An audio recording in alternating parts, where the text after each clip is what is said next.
He was an untalented nobody, yet somehow ended up leading the most elite group of treasure hunters in existence. Cry had no grand ambitions. He just wanted to live a quiet, uneventful life in the peaceful village where he was born. The idea of plundering treasure vaults and battling monsters seemed far too dangerous for his liking. However, his childhood friends had different dreams. They had sworn to become legendary treasure hunters together, earning fame and the respect of heroes. Many years had passed since that promise, and now Cry found himself in the capital city, where one of the biggest clans, First Steps, was holding a massive recruitment event. Without making a fuss, Cry slipped into the queue, listening as a girl named Ruta started running her mouth about how she usually worked solo. She admitted she was struggling with a treasure vault called White Wolf's Den, so she had decided to team up with others for a change. Out of nowhere, some loudmouth in line scoffed at her, mocking the idea that she could take on White Wolf's Den at level 3. This Scarface guy's insults got under Ruta's skin, and before long, the two were trading heated words. Cry had no interest in getting dragged into this nonsense, so he did his best impression of a background decoration, trying to blend in with the wall behind him. Fortunately, a guard stepped in to break up the argument, and soon enough, they were inside the tavern. Ruta, still fired up, turned to Cry and asked him to fill her in since he had attended many of these events before. She wanted to know about the flashiest party in the clan first. Cry explained that the most prominent group was led by a blonde-haired playboy named Ark, who held a level 7 certification. With only 5 teammates, he had somehow managed to clear a rank 7 treasure vault, cementing his party's reputation as the best in First Steps. Ruta was astonished to hear that and immediately asked Cry about the empty seat next to Ark's party. Before he could respond, Scarface butted in, scoffing at her ignorance. He smugly informed her that the seat belonged to none other than the leader of the renowned Grievers Party, the very same group that had founded the First Steps clan. With a smirk, Scarface added that the massive turnout at the event was mostly due to the fact that, for the first time ever, Grievers was looking to recruit a new member. Out of nowhere, a furious redhead started shouting at the event organizers, demanding to know where the Grievers Party was. He had shown up just for them. A girl named Tino stepped forward to deal with him, her presence alone enough to silence the murmuring crowd. Even though the guard from earlier tried to intervene, neither Tino nor the redhead had any intention of backing down. The tavern was thick with anticipation, as the gathered hunters were eager for a fight to break out. Sensing trouble, Cry nudged Ruta and suggested they step outside before they got caught in the chaos. Meanwhile, Tino was just getting started when, all of a sudden, she detected a familiar presence. Without warning, she lost all interest in the redhead and began scanning the room. Her eyes landed on Cry, and in an instant, she completely ignored her opponent's incoming attack and dashed straight for him. Moments later, he found himself tackled to the ground by Tino, whose demeanor had undergone a complete transformation. Just then, the blonde-haired Ark arrived, shaking his head at Cry and informing him that he was late. Until both the clan master and the leader of Grievers arrived, they couldn't begin the event. A stunned silence spread through the crowd as the realization hit. This seemingly pathetic nobody lying on the ground was none other than the leader of the legendary Grievers. Cry, now the center of everyone's attention, wished nothing more than for the ground to swallow him whole. His journey had begun 5 years ago when he and his childhood friends founded the Grievers Party to chase their dream. They had started with beginner vaults, clearing them with remarkable speed. The truth was, all the effort had come from his friends. Cry had spent most of his time either confused or hopelessly exposed. Yet, for some reason, his friends believed he was deliberately acting as bait to lure in monsters. He was the only one in the group with zero actual skill, and he knew it was only a matter of time before he became deadweight. That was why he made up his mind to leave the party for their sake. When he gathered everyone to break the news that he was quitting, they responded with the same level of acknowledgement as his crush did when he texted first. Instead of reacting, they simply told him that their party didn't have an official leader, so he might as well take up the role. Cry was utterly dumbfounded that his resignation had somehow turned into a promotion, but his protests were ignored. Left with no choice, he accepted the position, unknowingly becoming the leader of what would soon be the strongest party in the world. Back in the present, Cry was now seated with Ark and Tino flanking him, both vying for his attention. Ark, ever the tactician, remarked that Cry must have intentionally arrived late so he could blend in with the applicants and secretly evaluate them without revealing his identity. Cry wanted to correct him, to explain that he had just overslept, but before he could, Ark shifted the topic and asked if he had found anyone promising. Cry's gaze landed on the aggressive redhead from earlier. He pointed at him and asked for his introduction. The boy confidently introduced himself as Gil, and Cry, trusting in nothing but the ever-mysterious god of plot armor, figured that if Ark's party trained him, his potential could be unlocked. Cry knew he had zero talent when it came to scouting people, but that didn't stop him from making his decision. However, before finalizing it, he decided to set a condition. Cry announced that the most crucial qualities in a hunter were strength and an unbreakable will. To test whether the applicants possessed these traits, He declared that he would personally challenge everyone. With a completely straight face, he proclaimed that since becoming a hunter, he had never lost a single match. The room fell into stunned silence. Of course, what he didn't mention was that he had also never been in a proper fight. He removed one of his rings and raised it for all to see, declaring that whoever managed to obtain it would receive his recommendation to join Ark's party. Without hesitation, he tossed the ring into the crowd. Gil lunged forward, determined to seize the opportunity, but before his fingers could close around it, Tino moved at lightning speed. With a single, merciless kick from her powerful thighs, she sent him straight to the shadow realm. The ring flew from his grasp, hitting the floor and rolling away, igniting sheer chaos.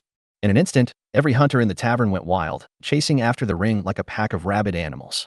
Cry, ever the improviser, casually added that the ring was actually a treasure item and that whoever managed to capture it could keep it. With that, he cheerfully wished everyone the best of luck before turning to Ruta and Scar, telling them he'd see them around. The next day, as Cry was lounging in his office without a care in the world, his secretary, Eva, barged in, looking thoroughly annoyed.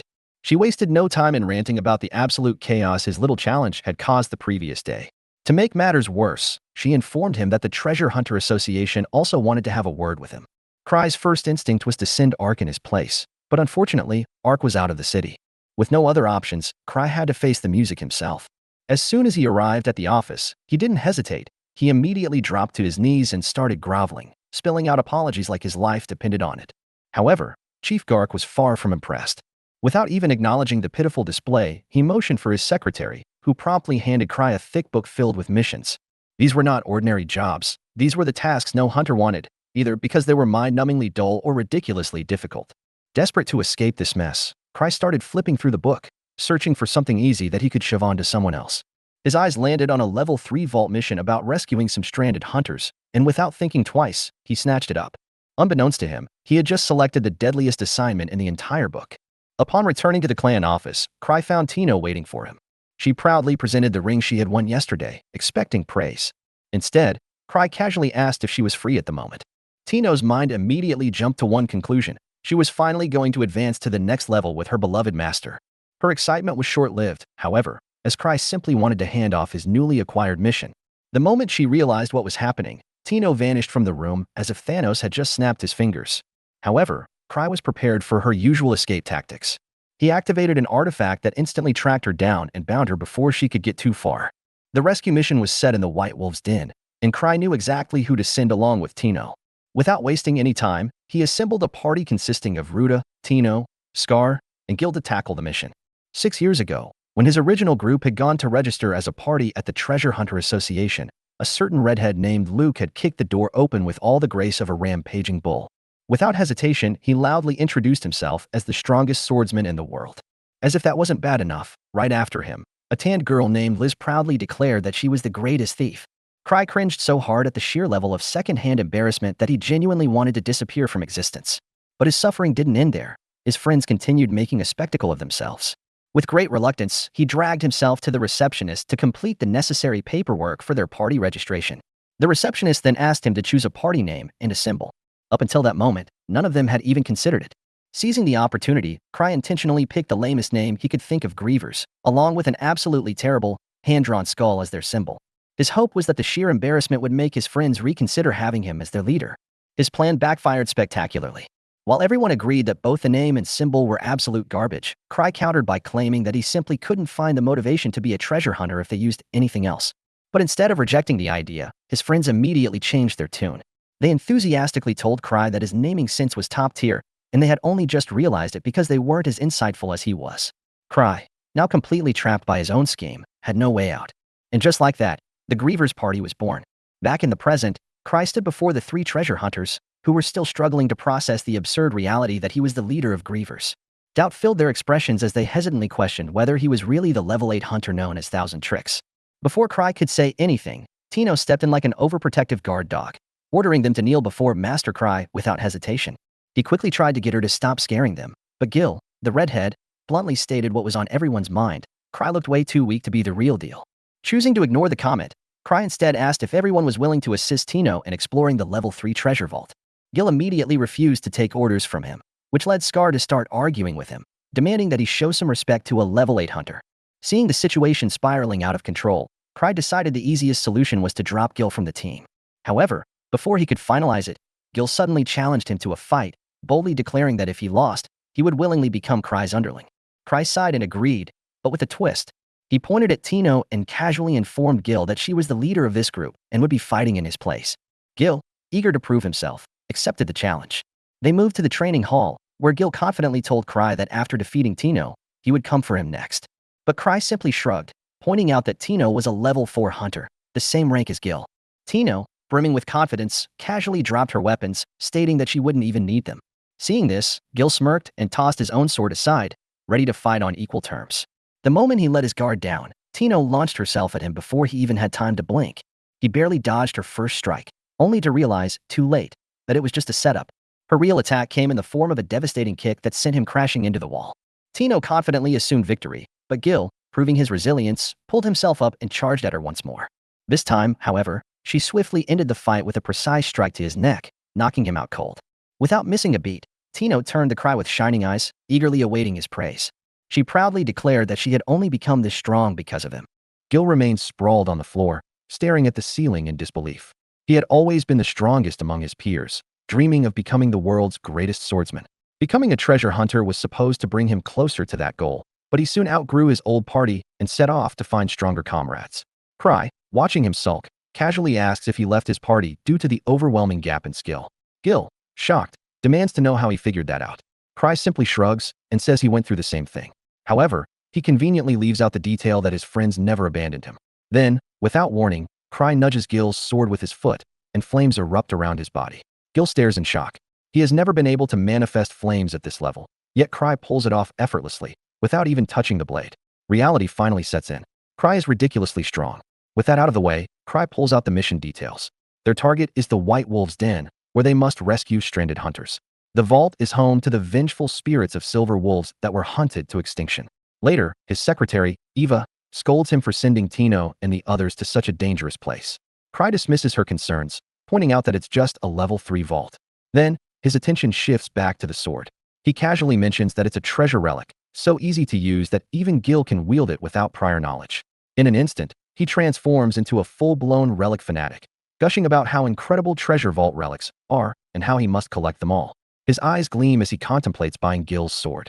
Eva, exasperated, reminds him that he already owns more relics than he can use. Cry argues that every relic is unique, so he never gets tired of them. Suddenly, he remembers his relics need recharging. Heading to a mage in his guild, he listens as she and her partner casually drop some terrifying news. There's been a sighting of a phantom wolf near White Wolf's Denver. It wiped out an entire caravan guarded by level 3 hunters. As if that wasn't bad enough, the monsters in the vault have been getting stronger, and even a team of level 5 hunters has gone missing inside. Cry's face goes pale as he processes the horrifying news. With shaking hands, he yanks out the mission page, realizing he never even glanced at the names and levels of the people he was supposed to rescue. Now that he sees they're all level 5, panic floods his system. He just sent Tino and the others to their deaths. When he blurts this out, the mages freak out too, but instead of questioning his incompetence, they assume this is just Cry's brilliant way of training promising rookies. Not wanting to hear any more nonsense, Cry bolts from the room, desperately trying to convince himself that everything will be fine. Meanwhile, Tino's party has arrived near the treasure vault, and the eerie atmosphere is putting everyone on edge. She knew from the start that this mission was way above their level, but still, she reassures the others that Cry must have had some grand plan in mind when putting their team together. That comforting thought is immediately shattered when a towering wolf monster, clad in armor and wielding a weapon, lunges at them. Tino's breath catches in her throat. She never imagined the enemies here would be this powerful. But no matter how terrifying the odds, she refuses to disappoint her master. She braces herself for battle. Back at Cry's office, guilt weighs heavily on him. He can't just sit back and do nothing. He has to help. Without hesitation, he rushes to his bookshelf and pulls a hidden lever, revealing a secret chamber where all his treasured relics are stored. His eyes scan the collection before settling on a small vault containing something very special. Gathering everything he needs, he emerges from the room, only for Eva to nearly attack him, mistaking him for a burglar. Once she realizes he's actually planning to rescue his team, her eyes widen at the sight of a forbidden relic hanging around his neck. But before she can question him, Cry swiftly tucks it away, insisting he won't use it. It's far too dangerous. Then, without another word, he steps up to the window. "I'll be back soon," he declares dramatically. With a flick of his wrist, he activates his robe's power and soars into the night sky like a majestic bat, completely unaware that his fancy relic has zero controls and no brakes. Back inside the cave, Tino's party somehow manages to take down yet another monster way above their usual pay grade. In the aftermath, Gil realizes with horror that his sword is now completely drained of mana, thanks to Cry casually flexing its power earlier. Scar looks just as shaken, while Ruta gasps for breath, exhausted from taking down just one of these beasts. Scar suggests that they should retreat, arguing that they're nowhere near the right level to handle these monsters. But Tino instantly shoots the idea down, insisting that Cry must have sent them here for a reason. There's just no way she's going to disappoint him. She even goes as far as saying that Gil's sword running out of mana is all part of Cry's master plan. With unwavering faith in her all-knowing master, she pushes forward. Soon, they arrive at the entrance of the dungeon, only to spot a group of armored wolf monsters waiting outside, armed with bows and guns. The party immediately ducks behind some rocks to strategize. After some discussion, everyone agrees that avoiding open combat is their best bet. The plan? Sneak into the cave first and then deal with whatever's inside. That's when Gil, in a heroic display of zero brain cells, volunteers to be the distraction while the rest make a break for the entrance. Tino stares at him like he's just sprouted another head and bluntly tells him that if he tries anything stupid, the wolves will absolutely rearrange his insides. Gil, ever the optimist, argues that even without mana, his legendary sword is still a deadly weapon. But as the actual team leader, Tino denies his suicidal request. Instead, she assigns herself and Ruta to draw the wolves' attention while Gil and Scar attack from behind. By pushing themselves beyond their limits, the team is stunned to realize they're actually managing to take down these monsters. But before they can celebrate, more creatures suddenly emerge from the cave, forcing them back into battle. Tino, rather than diving in, steps back to observe her makeshift team in action. Even though their skills are rough around the edges, she can already tell they might be a small group, but within their own specialties, they're strong. While all of this was unfolding, Cry's #1 simp started fawning over him yet again, convinced that Cry definitely planned everything down to the last detail, sending them here to boost their confidence and help them grow. As he fights the monster, Gil recalls a time when he trashed his own teammates, believing they weren't good enough to keep up with him. Back then, he arrogantly walked away without once considering how they felt, completely overlooking the fact that they were trying their best. Just as he starts to struggle against the beast, Scar regains his footing and body checks the monster away, giving Gil the opening to deliver a devastating slash to its chest, killing it instantly. At that moment, it clicks for him. So this is what it's like to fight alongside competent teammates. Without a second thought, he follows the others into the next area. Before moving forward, Tino abruptly halts the team, claiming she senses someone nearby. Scar wonders if it's the missing hunters, but Tino, in peak delusion, declares that Cry must have planned for them to face a boss monster before retrieving the injured. Because real growth only comes from danger. Her words strike a chord with Scar, who admits that ever since reaching level 4, he's lost his drive, never daring to challenge himself with higher-level dungeons. Tino, practically glowing with devotion, tells him that Cry must have noticed this immediately, which is why he was placed on this team, to face his fears and grow stronger. She then turns to the rest, fully committed to the delusion, proclaiming that each of them was chosen for a reason. Cry isn't just throwing them into death traps for fun. He's a divine mastermind pulling all the strings for their inevitable growth. Meanwhile, outside the cave, Cry is losing his damn mind. He speeds up as fast as possible, completely forgetting that his robe has no brakes. This results in him becoming a human pinball, ricocheting his way straight into the dungeon, just as Tino's party finally comes face to face with the massive boss monster. Scar immediately sizes up the boss and rightfully thinks it's way too big for them to handle. Before they can even process a plan, the monster swings its massive axe at them, forcing everyone to scramble for their lives. Tino quickly realizes that this thing is absurdly powerful. If they don't come up with a solid strategy, they're toast. She notices that the boss isn't wearing a helmet and decides their best bet is to go for the head. She tells Gil to block the next attack, while she goes in for the killing blow. Without a second thought, Gil agrees.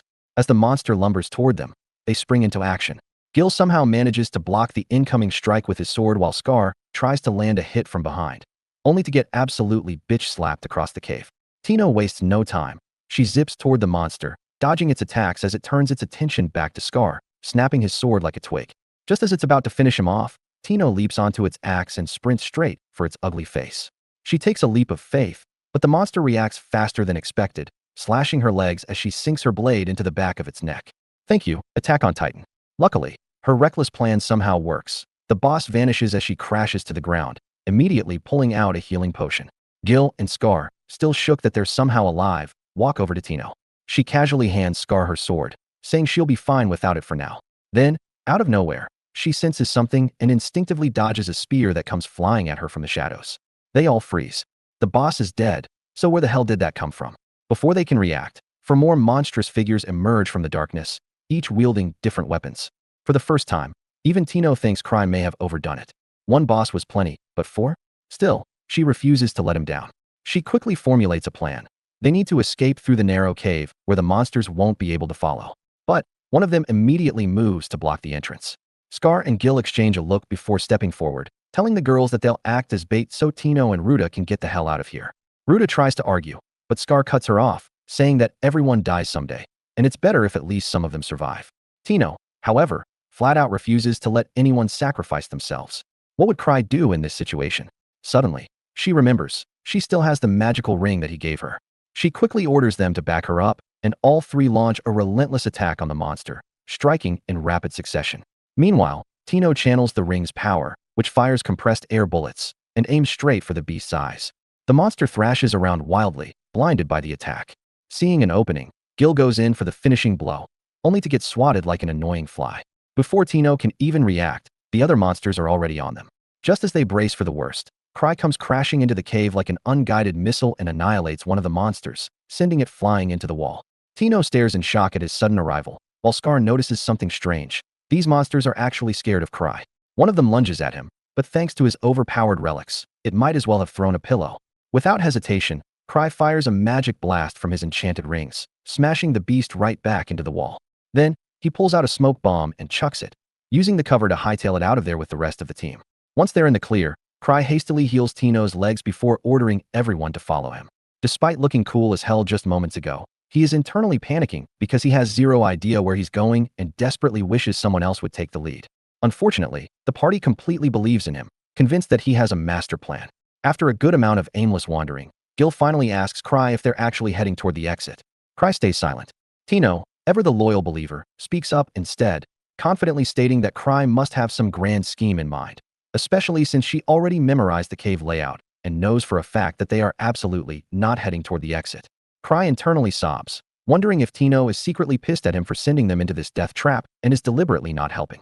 Still, he keeps moving forward when, out of nowhere, the rest of the team freezes in place, eyes wide with shock. They all turn to him and ask how he knew they needed to come here.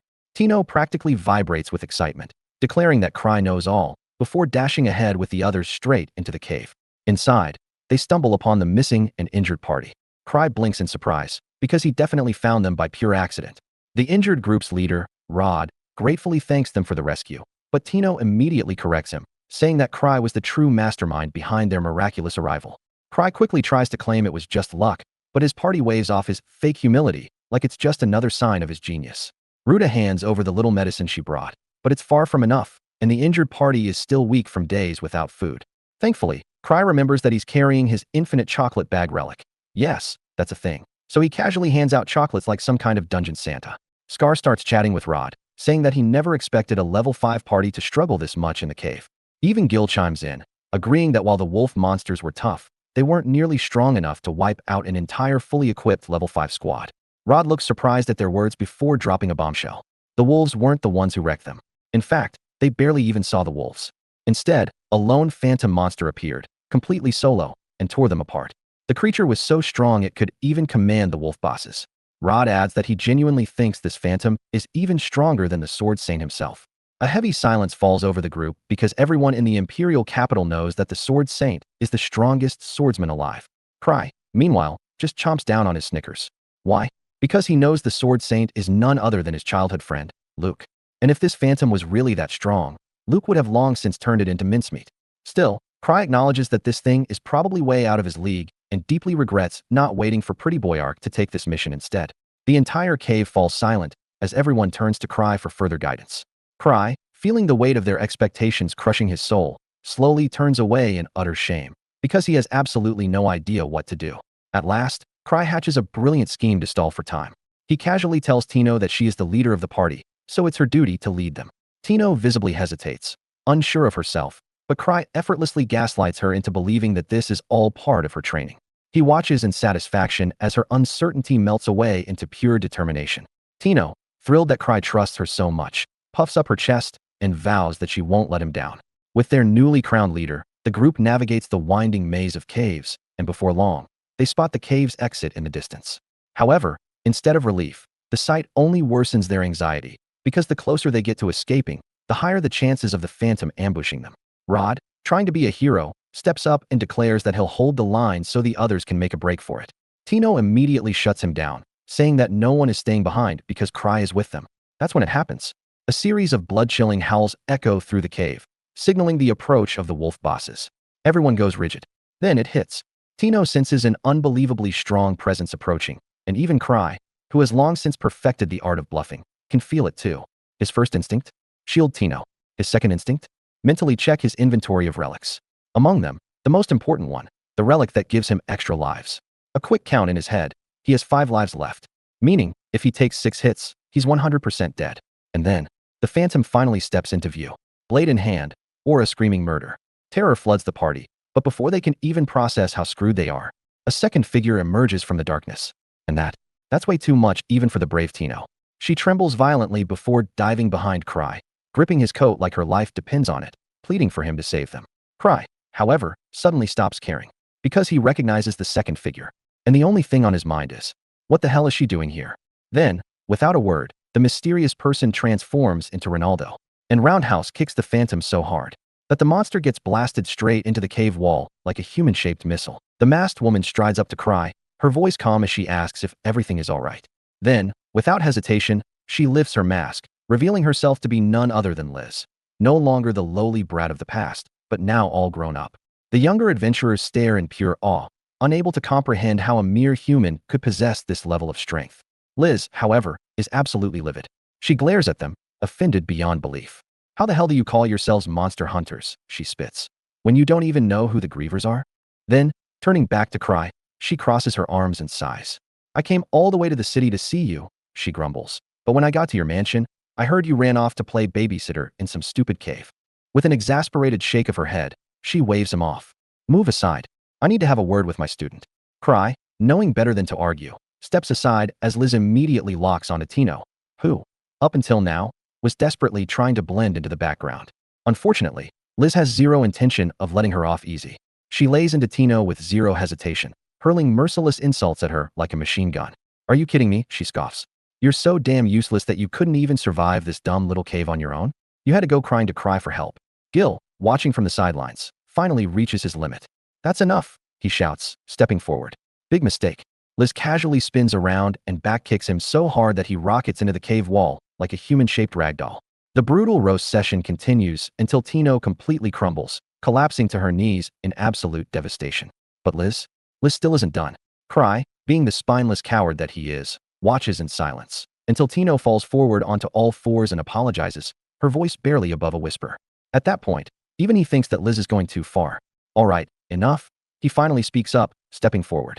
Tino did an incredible job during the mission. That's all thanks to your excellent training, isn't it? And just like that, Liz instantly flips her entire personality like a damn light switch.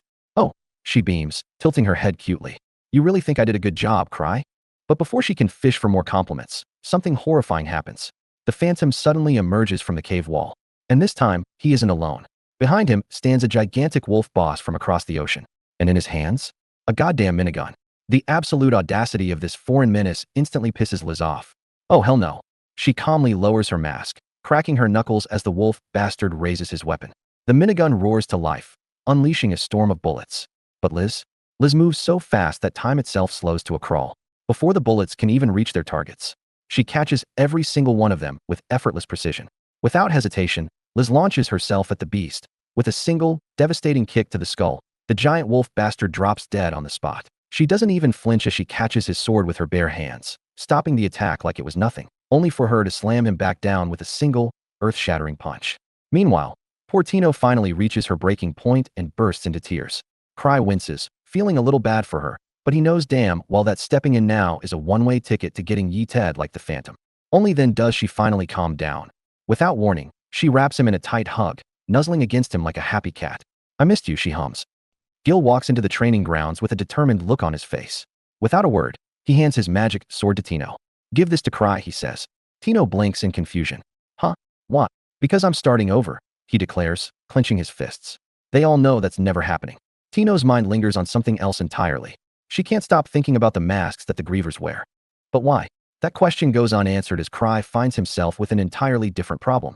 As he idly reaches for the small capsule around his neck, he realizes something very, very alarming. The slime that was supposed to be inside it? Gone. This wasn't just any slime either. He got it a year ago from the most talented alchemist in his clan. She had a bad habit of handing her most dangerous creations over to him for safekeeping. And this particular slime? She had explicitly warned him that if he ever let it out, it could obliterate the entire capital city. Cry stares blankly at the empty capsule. Then, in true Cry fashion, he immediately decides that this is not his problem. He simply convinces himself that the slime was never in the capsule to begin with. And just like that, problem solved. Cry heads over to the clan building. Eva immediately informs him that the Treasure Hunter Association is expecting a report on the White Wolf's Denver. Cry waves his hand dismissively and tells her to send Tino instead, since she was technically the acting leader of the expedition. However, Eva calmly informs him that Tino is currently in training with Liz. Cry freezes for a moment before silently mourning the poor girl's fate. Then, out of nowhere, he suddenly asks Eva if anything noteworthy has happened in the capital lately. Eva raises an eyebrow but shakes her head, stating that everything is normal. However, she immediately offers to start investigating just in case. He decides to go check on Tino, casually dumping all the other work onto Eva. As Cry walks away, Eva watches him thoughtfully. Cry finally arrives at the training hall, only to find a crowd of very grumpy hunters gathered outside the gates. A level 6 hunter named Sven immediately approaches him, looking deeply exasperated. He flat out tells Cry to get Liz under control because, apparently, Cry is the only person alive who can tame that absolute menace of a woman. But when the training hall gate swings open, his amusement instantly vanishes. Because there, on the ground, completely motionless, is Tino, and standing over her, towering menacingly with an aura of pure bloodlust, is Liz. Cry springs into action at the last possible second, grabbing Liz's arm before she can obliterate the poor girl. Liz pauses and slowly turns to stare at him. Cry, are you actually stopping me? Cry flashes his most innocent smile. Yep. Liz narrows her eyes, but Cry remains unfazed. Tino, who was literally just lying there dead to the world, suddenly grabs Liz's leg. With tremendous effort, she forces herself to stand, her entire body shaking from exhaustion. Then, with a breathless but determined voice, she looks Liz straight in the eye and says, I can keep going. Liz lights up like a kid in a candy store at Tino's declaration. He immediately turns on his heel and walks out of the training hall before he gets dragged into whatever chaos is about to unfold. Outside, Sven lets out a deep breath and crosses his arms, watching Cry leave with a knowing look. Afterward, they sit down for tea, and Sven mentions that the White Wolf's Den case is still unresolved, with phantoms attacking travelers on the northern road. He asks Cry what they should do, but, unsurprisingly, Cry has no clue. He wishes Ark were here. Ark is better at everything, except maybe plot armor. Then, a brilliant idea strikes him: shove the problem onto Sven and his team. He sends them to the Hunter Association to meet Gark, calling it training. Feeling smug about his quick thinking, Cry happily leaves, but one of Sven's subordinates is less than impressed. He grumbles that, for a leader, Cry never actually does anything useful. Sven warns him not to judge so quickly. Cry is a true monster. Meanwhile, Gark at the Hunter Association has similar thoughts. The situation at the White Wolf's Den may seem unchanged, but Cry wouldn't avoid it without reason. Far away, in an underground lab, an old wizard is also pondering Cry's involvement. A member of the secretive Akashic Tower, he and his organization are researching ways to artificially create treasure vaults by manipulating the Earth's energy. The old wizard is the mastermind behind the plan, including the Phantom's mutation in the White Wolf's Den. However, he never anticipated a high-level hunter like Cry would discover their scheme by entering the treasure vault. Seeing Cry as a threat, the wizard decides they must abandon this location and relocate to continue their research, as they can't confront him without their head of security, who is currently out of town. Meanwhile, Cry has a nightmare about a giant black slime burning the entire city. He wakes up drenched in sweat, the heat feeling all too real. But it turns out the heat was just Liz, who had snuck into his bed. Cry isn't bothered by it, having experienced this before. Liz asks if he's free today, since she's taking a break from work and training, and suggests they go on a play date. Cry agrees, preferring it over work. As they head to the clan building, they're surprised to find Gark, who came after Cry kept avoiding him. Gark tells Cry they need to talk, but Liz stands up to him, telling him to handle his own mess and stop relying on Cry. Gark, furious, complains about her leaving a high-priority mission incomplete, but Liz brushes it off, telling Baldy to stop disturbing their date. They bicker, and Cry feels like he's watching a roast battle between Aminon and Gordon Ramsay. Then, their verbal sparring escalates into an actual fight. Cry asks Gark's assistant to come upstairs so they can talk civilly. He reads a report on the White Wolf's Den and tells the assistant there was nothing notable when he saw it. He expresses concern about something else but quickly realizes he said too much. The assistant presses him for details, but he acts mysterious, saying he can't reveal anything now. He assures her that his clan will cooperate with the association and suggests she speak with Ark, who can help her. Downstairs, Liz and Gark are still clashing, with the reception completely wrecked. Despite being equally strong, Liz keeps gaining the upper hand due to her agility. She mocks Gark, teasing that his joints must be creaking with age. Infuriated, Gark unleashes his full power, but Liz easily dodges and keeps him under control. Cry finally comes downstairs and tells them to stop. While Gark refuses to back down, Liz immediately runs to Cry, clinging to him and suggesting they continue their date. Everyone parts ways, and Cry and Liz head out for their play date. Cry asks her about the level 8 treasure vault she was exploring, and she says it was fun, with the best monsters. However, she grew bored and returned to see him. His mind drifts back to the missing slime, wondering if it will truly endanger the city. Liz notices his somber mood and asks why he's so down. He asks her what she would do if the country were destroyed. Without missing a beat, Liz says she'd run away to a tropical island for a long vacation if the country were destroyed. Cry is taken aback by her carefree attitude, thinking he should learn from her. Suddenly, Liz hands him her bag and rushes off to subdue a random man on the street. Cry panics and asks what she's doing, and she explains that the man was stalking them. Cry tells her she's being paranoid and urges her to let him go. The man panics upon seeing Cry and runs off, which Liz interprets as part of his plan. She praises his acting but then asks why he let the man go. She's curious about their next move, but Cry has no idea what she's talking about. The next day, Cry and Liz head to the most dangerous part of the city, and Liz still thinks it's a date. Cry corrects her, saying he's here on business. Eva had informed him about several people going missing from the slums. While it wouldn't usually concern him, he suspects the missing slime might be involved. To lighten the mood, Cry mentions a new ice cream shop nearby and plans to check it out after handling the mission. Liz is thrilled, but the ice cream shop owner isn't. He's the same man Liz caught before, whom Cry let go. Now he's worried Cry purposefully let him escape and is here to capture him. He's baffled that Cry figured out the ice cream shop is a front for one of the Akashic Tower's research bases. The shopkeeper plans to shut down the shop immediately, but just as he's about to act, the door opens, and a redhead named Sophia walks in. The shopkeeper sees a glimmer of hope. Sophia is in charge of all defense-related matters in their organization. Outside, Liz grows impatient and almost tries to blow the door off, but Cry stops her, suggesting the shop might not be open today. She reluctantly agrees, and they head back to their clan, much to the shopkeeper's relief.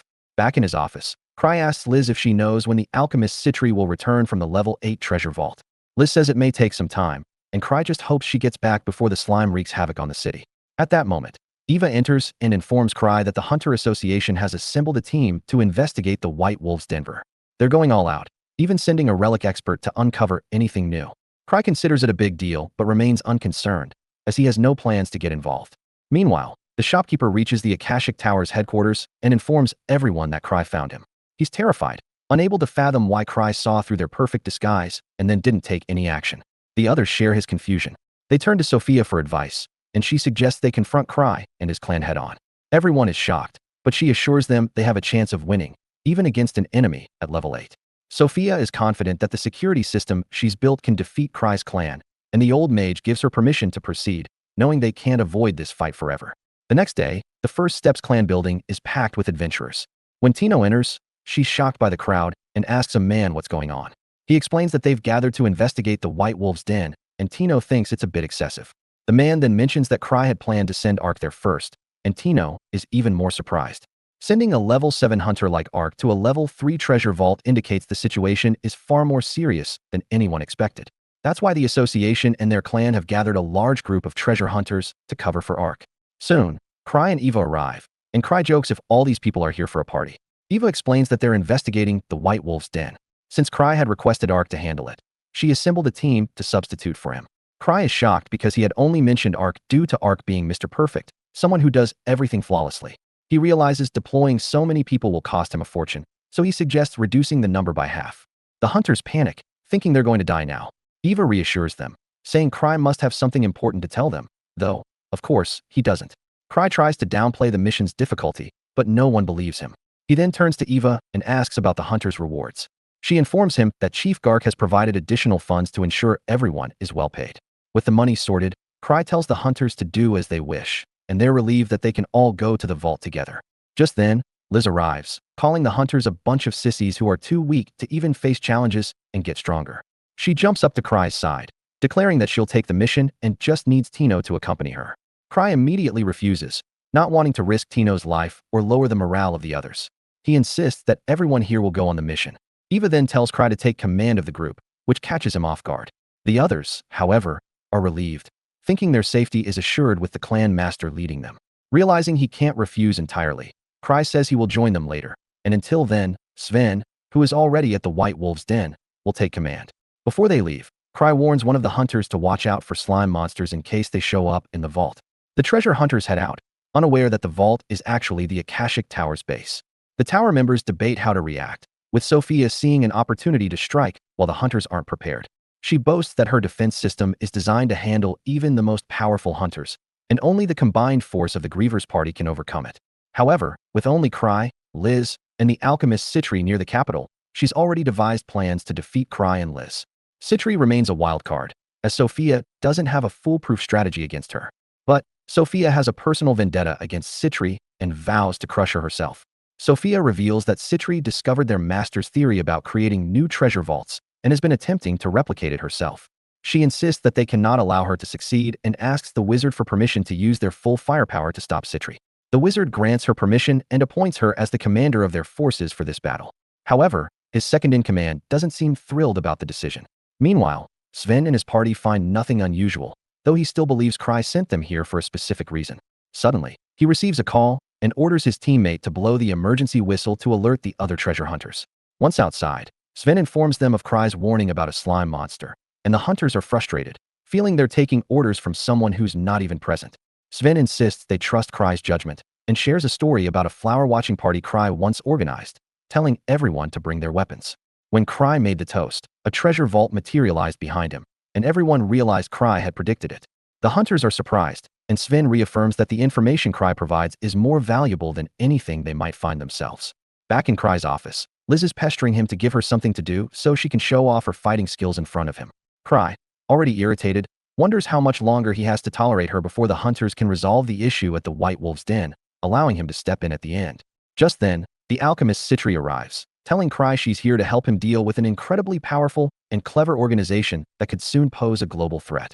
Cry promptly kicks Liz and Tino out of the office as Citri explains the details about the Akashic Tower. Meanwhile, across the city, Gark dons his battle armor, preparing to enter the treasure vault and prove that his glory days aren't over. Gark's assistant tries to stop him, worried that he'll pull muscles and hurt his back, but suddenly, Citri arrives to speak with him, sharing crucial information about their true enemies. Meanwhile, back in Cry's office, he reflects on Citri's journey. She was one of their circle of friends who wasn't overwhelmingly strong and had always known she wouldn't be able to fight on the front lines.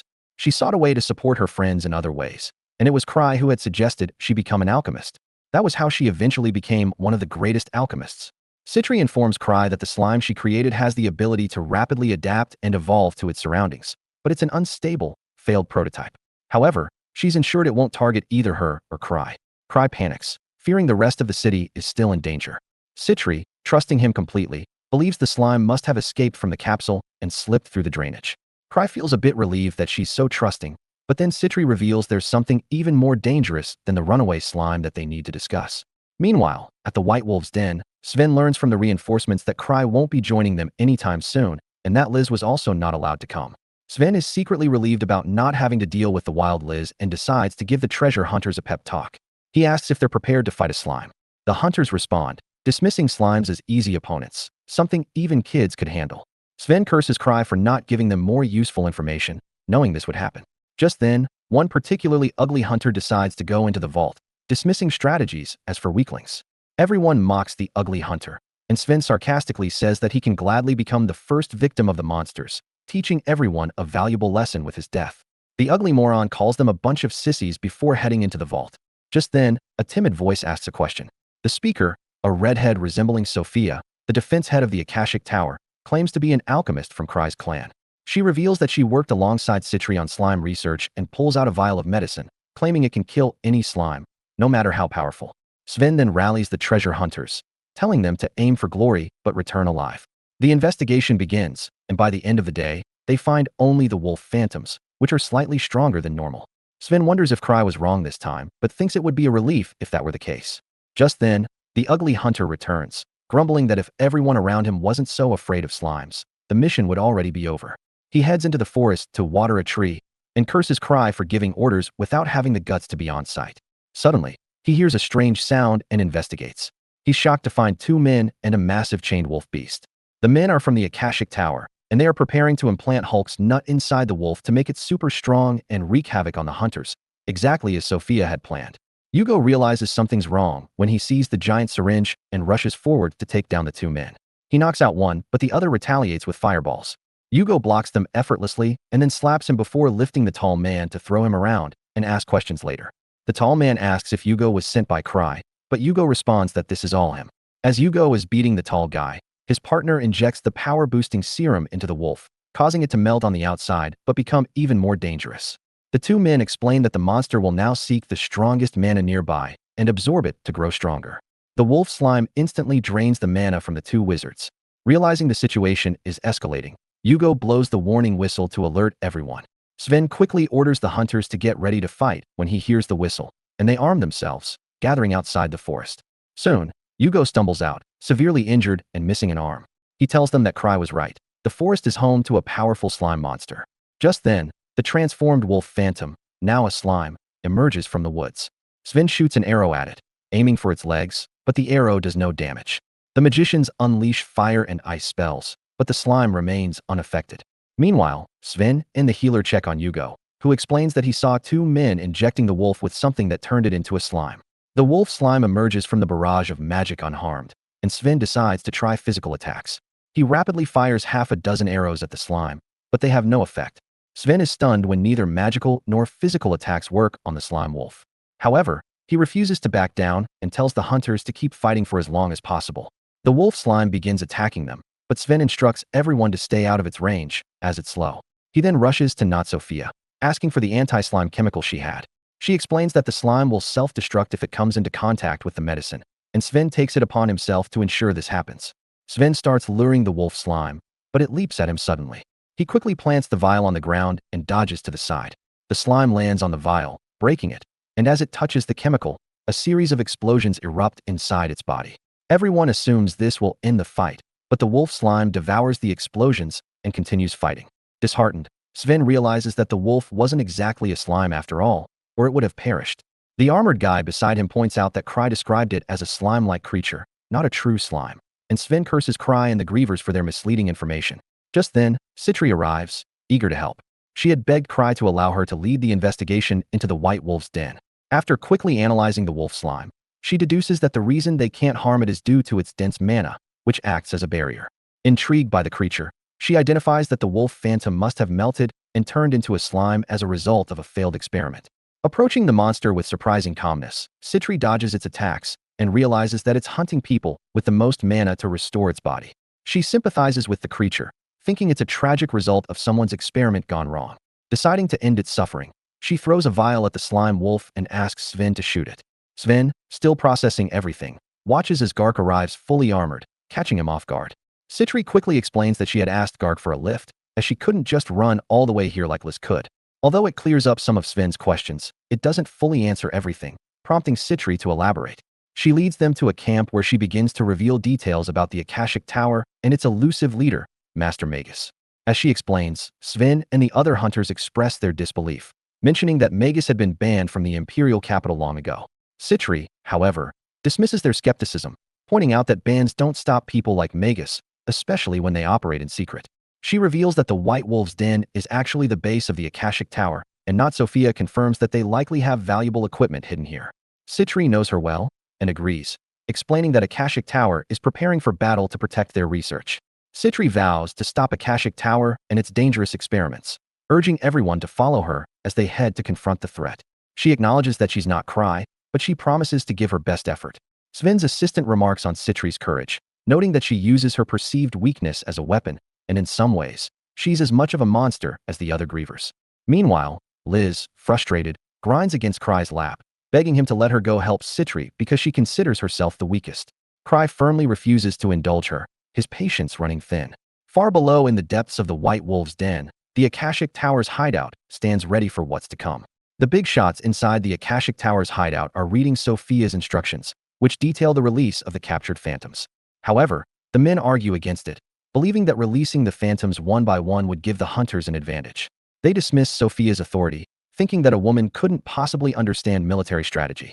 Ignoring her orders, they decide to release all the phantoms at once, underestimating the threat they might pose.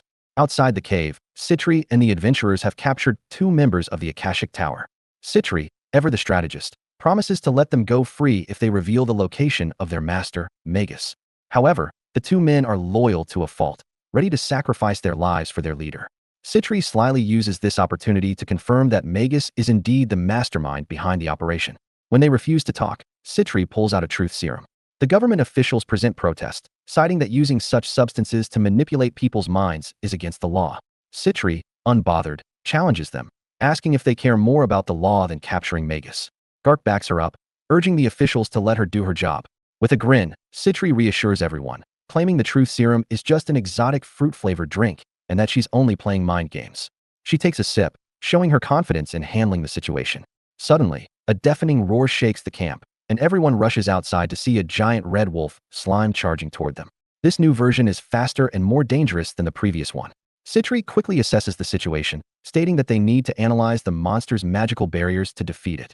For that, she needs the tankers to take the brunt of the wolf slime's attacks and endure long enough for her to study its weaknesses. Despite their fear, one of the tankers steps forward and follows Citri's orders, bracing for the wolf slime's attacks. The monster quickly sends the tanker's shield flying with a powerful blow. Citri then directs the magicians to attack the wolf slime from all directions. As they engage, she realizes that the slime's magic barrier renders it immune to physical attacks, making it difficult to land a hit. Citri's mind races as she tries to figure out how to deal with this powerful creature when, suddenly, a blue wolf slime enters the scene. Panic sets in as the adventurers consider retreating, but Citri, unfazed, remarks that she never expected Akashic Tower to have such incompetent people in charge, given that it's an organization of researchers. She orders everyone to stop attacking and fall back to safety. As the two wolf slimes face off, they begin attacking each other, much to the astonishment of the onlookers. Citri explains that the wolf slimes are drawn to the person with the most mana, causing them to fight amongst themselves rather than focusing on their intended target. Soon, more wolf slimes appear, and the battle turns chaotic as they continue to attack one another. The two captured Akashic Tower members watch in disbelief, realizing that their supposed ultimate weapon is failing miserably. Back inside the Akashic Tower base, Magus is furious, berating his subordinates for their incompetence. He can't believe they allowed the monsters to fight each other without intervening. Sophia is in contact with the base through a communication device and informs them that while they can't stop the monsters now, they still have some tricks up their sleeves. However, Sophia warns that the situation outside has changed with Citri and Gark joining the hunters. Magus panics upon hearing Gark's name, but Sophia remains calm and insists that they still have a chance to win. She explains that retreating is no longer an option since the hunters have two of their men in captivity. Even if they don't talk, Citri will eventually learn the location of their base. Sophia proposes a new strategy. They should lure the hunters to their base before they can prepare and then destroy them all using a secret weapon, Magus's trump card. Sophia, knowing how dangerous the situation has become, decides to deploy her powerful beast, the Malice Eater, to crush the hunters.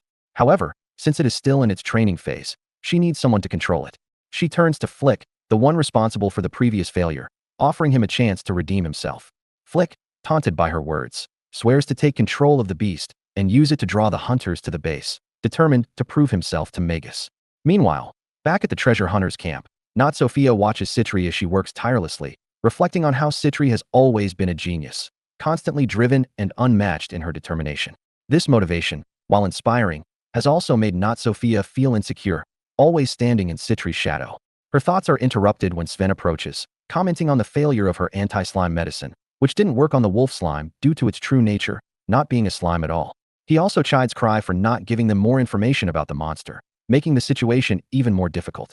Sven then shifts the topic, noticing that the two prisoners are staring at Not Sophia.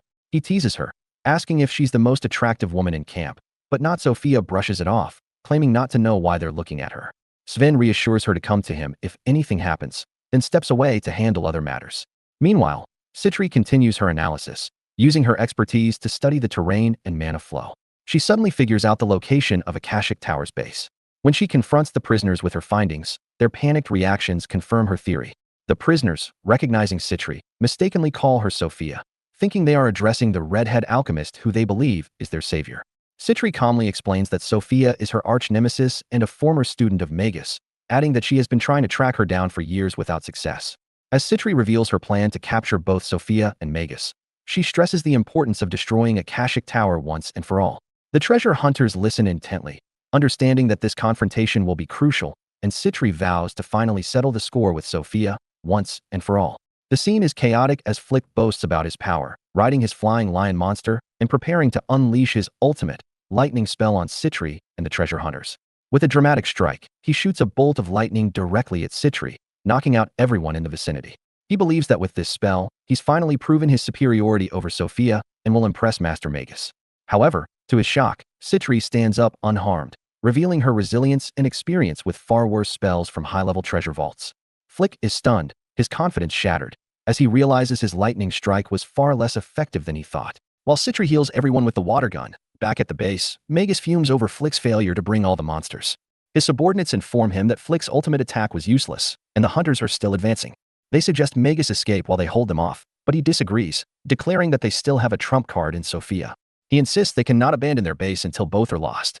Magus, moved by duty, orders his disciples to fight with all their strength, and they swear they will win. Meanwhile, Citri and the others locate the entrance to Akashic Tower's base. Sven is hesitant to go in without preparation, but Gark assures them he's all the preparation they need. He asks Citri and Sven to trust him as they charge into the cave, determined to show Liz he still has it. As they approach, Akashic Tower's members are ready to engage on their flying lions, but it's a diversion while Magus activates his trump card. He presses a button, and a stone statue shatters, revealing a golem that emerges. Magus declares the golem as the Akashic Tower's greatest weapon, confident the enemies won't defeat it. The golem steps outside the cave, where Gark prepares for battle. The golem swings its massive sword, forcing Gark to use all his strength to block. Seeing their best fighter cornered, the Akashic Tower members decide to go on the offensive. Flying high above Sven and the others, the two prisoners try to cut the ropes tying their hands. One of the flying lions attacks Sven, injuring him, but he heals and encourages his friends to keep morale high. Things seem grim, but then Liz arrives, taking down a flying lion with super speed. Energized by her presence, Sven rallies the team to charge. Meanwhile, Cry and Tino are alone in the forest. Cry feels uneasy about Liz leaving to fight, and now he's without a reliable bodyguard. Tino senses a presence and warns Cry, offering to deal with it, but Cry assumes they're just wild animals. However, the presence is the escaped prisoners from the Akashic Tower. They're confused by Cry's decision to let them go, unaware he doesn't know who they are. As Cry prepares to continue, his night vision lenses lose power, and he asks Tino to lead the way. Back on the battlefield, Liz is easily defeating the flying lions and questions how the other hunters are struggling with them. Liz calls Citri a weakling, and Citri asks what she's doing here. Liz explains that she begged Cry to come, then dives back into the action. Moving like lightning, Liz attacks the golem, pushing it back and causing some damage. Gark doesn't want to be outdone, so he attacks with his ice axe, freezing the golem at the point of impact.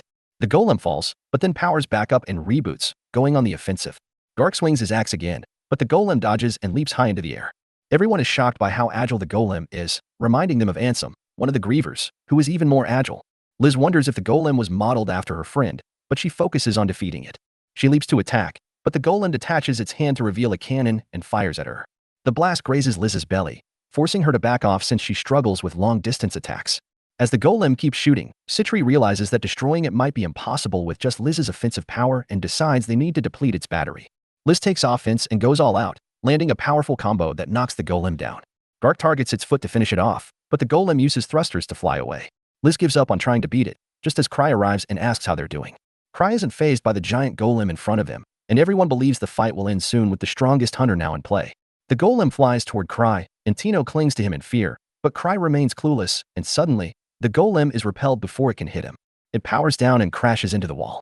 Everyone asks what secret move Cry used, but Cry admits he didn't even see the golem since his night vision lenses had run out of mana.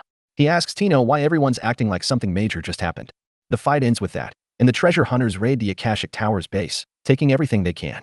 Cry gets a report from Citri, who thanks him for sending Liz to help at the right time, but she still plans to destroy the Akashic Tower personally.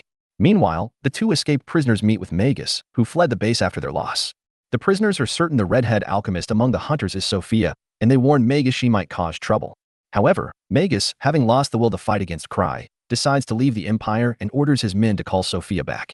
Cry then attends a meeting with Gark and a government official, who wanted to share everything he knows about the Akashic Tower. Cry honestly tells them he knows nothing and directs them to Citri, as she was in charge. The official grows nervous at the mention of her name. 3 years ago, Citri was demoted to rank 2 and lost her title after being implicated in a massive jailbreak. However, Gark intervened to prove her innocence, and since then, government officials have avoided her. Meanwhile, at the makeshift base of Akashic Tower, Magus's disciples bring not Sophia to him. She insists she's not Sophia, but when a flying lion reacts aggressively toward her, Magus realizes she's telling the truth.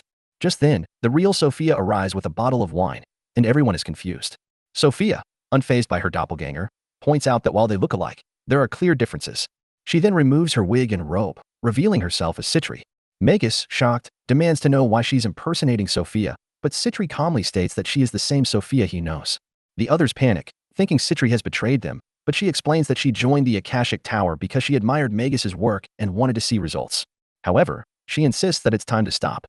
Citri reveals that Cry had intentionally let his men go and delayed taking action, sending a warning to her to stop and return to him.